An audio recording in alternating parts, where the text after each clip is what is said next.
Hai, Assalamualaikum. Annyeong. Okey, kat sini kita ada dua topik nak sembang pasal properti hartanah. First sekali adalah proses pemilihan rumah, terutama bagi rumah subsale untuk orang yang baru first time nak beli rumah. Yang kedua adalah faktor pemilihan hartanah ataupun rumah. Kita fokus kat rumah subsale dulu. Faktor pemilihan ni penting kerana tempat tu akan jadi tempat perlindungan kita, dan kalau tengok dari sudut ekonomi, faktor-faktor ni lah yang akan menaikkan lagi harga rumah kita bila kita nak jual nanti. Okay, kita fokus dekat faktor dulu sebelum kita pergi kepada proses pembelian rumah.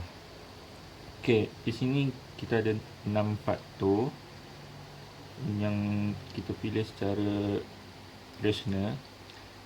Antara yang first sekali adalah faktor yang pertama adalah faktor lokasi yang bagus. Nampak kan?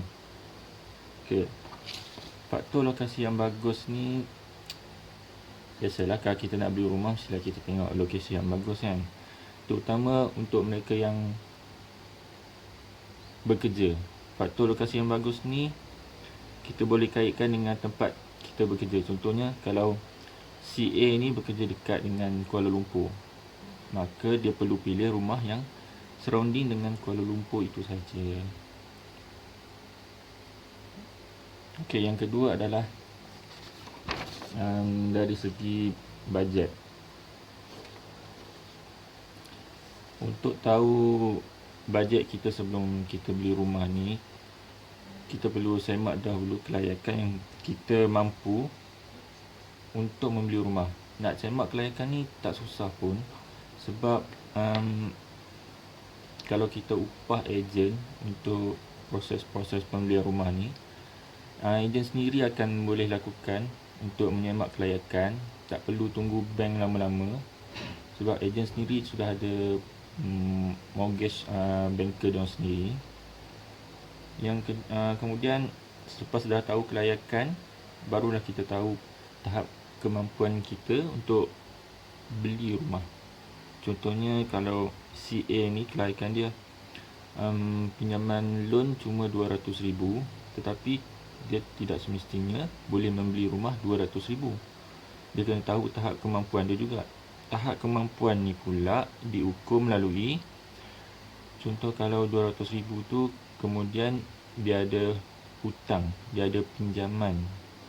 Contohnya pinjaman peribadi, dia ada pinjaman kereta, dia ada pinjaman sewa rumah lagi, dia ada sewa rumah. Lepas tu dia ada pinjaman apa-apa yang boleh ditolak, sehingga menjadikan jumlah yang dia mampu saja untuk beli rumah.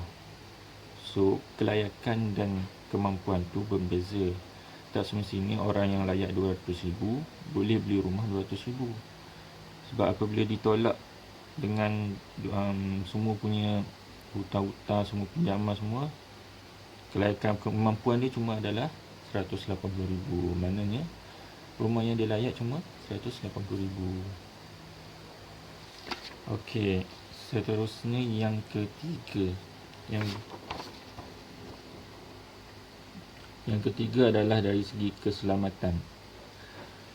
Nak beli rumah ni sebenarnya kita kena tengok juga dari segi keselamatan.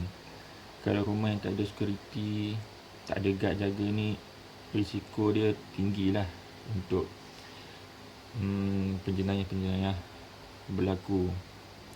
So, faktor-faktor yang ketiga adalah dari segi keselamatan.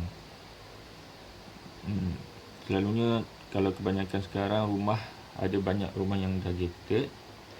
So, dari segi security tu insya-Allah berbaloi. Kemudian yang keempat adalah dari segi accessibility dia. Accessibility ni berkait juga dengan faktor yang pertama tadi, iaitu faktor lokasi yang bagus, di mana kalau kita beli rumah tu keadaan jalan teruk. Sudah kita tak nak kan. Kita nak jalan yang raya yang baik.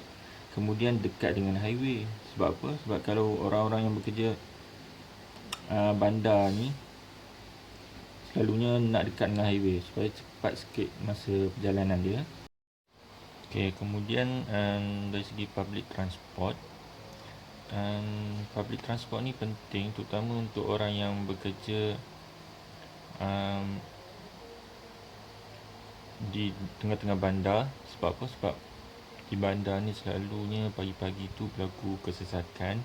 So diorang ambil pilihan untuk memilih public transport. Jadi faktor yang kita kena titik berat kat sini adalah public transport. Sebab apa?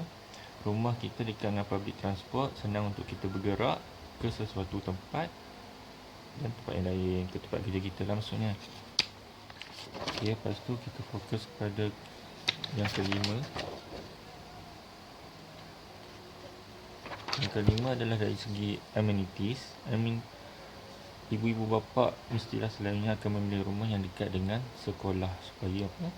Supaya anak mereka senang untuk ke sekolah, dekat juga dengan ibu bapa untuk hantar anak mereka ke sekolah. Yang lain-lain ada dekat dengan surau, pasar raya, bank, stesen minyak. Semua tu kena ambil berat lah. Kena tengok juga surrounding dia. Sebelum kita beli rumah tu, kita pusing-pusing area dekat dengan yang, contoh kita nak beli situ, contoh kita nak beli area Shah Alam, kita pusing-pusing area Shah Alam yang mana dekat dengan amenities ni. Yang tu kita limak kat situ, kawasan tu. Okay, dan last sekali adalah